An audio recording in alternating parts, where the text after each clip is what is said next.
This is the Griffith AFL ground of Swans. This is from the balcony of the very impressive club, Leagues Club here, or whatever you call it, sports club. So this is the wet and wild weather you're talking about. Just coming down to Buckers. There's supposed to be a cricket game going on there, but not much going on. Looks pretty wild and woolly out there, so still warm though. I have just witnessed and drove through the most horrific 45 minutes of my life. This is the hotel street where I'm in, one street away from the town. This is the flooding, flash flooding. To get through this, like this is the street I'm in, and this is going to, there where that purple thing is, a hotel driveway, and I could not see a thing. I had to pull over, and then I started to hear these flash floods everywhere in the road, and I just had to come back to the hotel to make sure I get back to the hotel. But I've never been so scared in my life. So much water can fall so quickly. It's a real eye-opener for me. You see all sorts of rubbish bins over there. This is right here, it's very deep to get into that driveway. You've just got to make sure that your car doesn't conk out. But this is all over Griffith at the moment.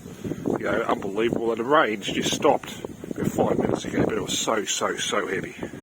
I can see why they have very big drains here. You see how fast that's draining down there? If you look back, this whole road was flooded before. And if you look over there, I don't know how deep that is, but you can see the couple of bike things over there, but that's probably halved in the last 5 minutes easily because of that rain, but that's very heavy stuff.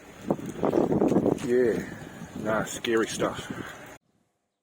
I'm in central New South Wales at the moment. This is the town of Ungary. Most famously, the Danaher brothers. Neil, Terry, Anthony and Chris all came from Ungary.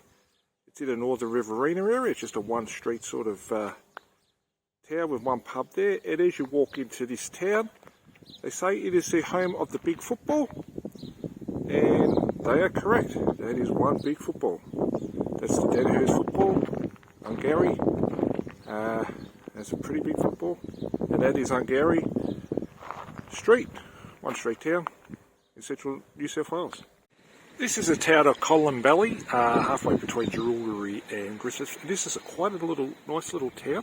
Let's call it the grassland capital of Australia. I'll show you why. Coming about a kilometre off the road down there is sort of a separate town, and every house has sort of front grasslands like that. So here's the main street here, which is in front of the footy ground. It's just a basic pub. And you've got your skateboard things and your community halls down here. And nice little shops here. Just a basic supermarket. A few other things. But it's actually quite a nice little town. Even look at a local high school. You've got this grass here. Must have fantastic rainfall here. All the houses are the same. This is all throughout the town. As you can see, green everywhere. I can see. Driving down the street, you can see all the grass areas on the front. Very large grassed areas. As you see, just heading into the same grass area down the side street. Yeah, a lot of witness slips being used around this town. So it's Columbally in the Riverina. I'm about 1 hour north of Wagga at the moment. This is the town of Temora.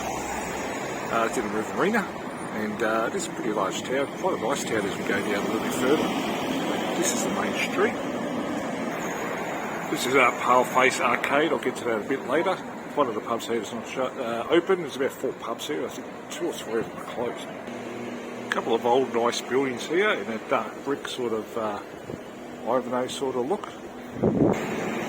This is the Temora Post Office, one of those old sort of dark brick buildings. Next to that nice old building there, that's probably the main intersection there. We've got across the road there, got the old Westpac Bank and a nice building. That's the other part of the town down there. And over there's Paleface Park, and I'll explain to you what that is. And then there's a statue to the famous horse when I was a kid, called Paleface Adios, who was the Horse of the Year, Winfield Cup winner, Victorian Derby winner, won 108 races and 240 starts. Even got mentioned in a Graham and the Colonel skit on The Late Show with Rob Santacellara. In their song, but Paleface Adios was as bigger memory of when I was a kid up there with Greek Chapel and Dennisley. This is the town of Hay, we're in New South Wales. About 2,500 people live here. Quite a nice little town actually. This is the main street. You see to the left of me is the old town hall and memorial hall as well. As you walk down here, there's one pub over there, I think, in town. General post office there. Hay has about 2,500 people. We're in the Riverina area at the moment. Back in the night, originally founded by Charles Sturt, I believe, and the Murrumbidgee River's just down there. As you're looking at the famous post office building there. This New South Wales building here, Department of Industry, actually looks like an old train station. Don't know if that's true. Back in the 1940s, it was used during the Second World War as an internment camp and prisoner of war camp, I believe. The famous De Niro boys came from Hay, from Britain, and originally was settled in internment camps for Jewish people from Nazi Germany and Austria. We moved out here. The location's perfect because it's a million miles of absolutely anywhere. It's very hard to escape, there's nowhere to go. Yeah, so let's look at the Hay town, Mr. Ed's favourite town. We're in near the outback in New South Wales at the moment.